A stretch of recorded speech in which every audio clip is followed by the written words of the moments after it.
back, readers. Today we are going to continue with the story of Despereaux, or the Tale of Despereaux by Kate DiCamillo. And last week we read chapter 33 and 34, and today we are moving on to chapter 35, The Knight in Shining Armor. Despereaux was pondering the reverse of that question. He was wondering not what he would do with his tail, but what he would do without it.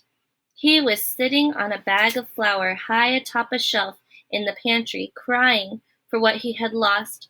The pain in his hindquarters was intense, and he wept because of it. But he also cried because he was happy. He was out of the dungeon. He had been recalled to life.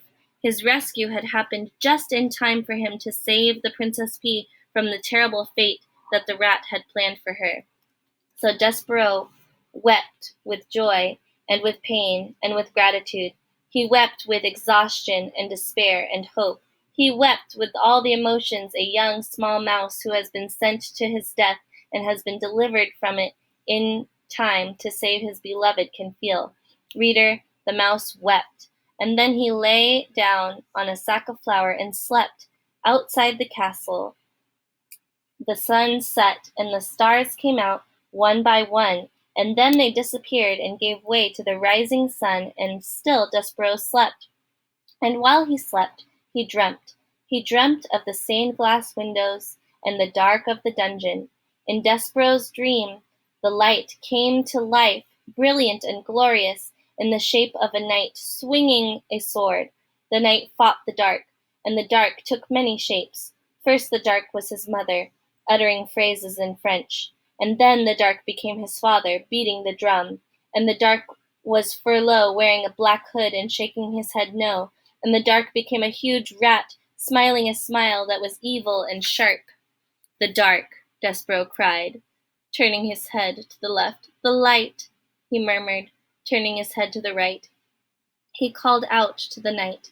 He shouted, "Who are you? Will you save me?" But the knight did not answer him. "Tell me who you are," Despereaux shouted. The knight stopped swinging his sword. He looked at Despereaux. "You know me," he said. "No," said Despereaux, "I don't." "You do," said the knight. He slowly took the armor off his head and revealed nothing, no one. The suit of armor was empty. "No, oh no," said Despereaux. "There is no knight in shining armor. It's all just make-believe, like happily ever after." And in his sleep, reader, the small mouse began to cry. I want to know, if there's no one in the knight's armor suit, who might become the knight in shining armor?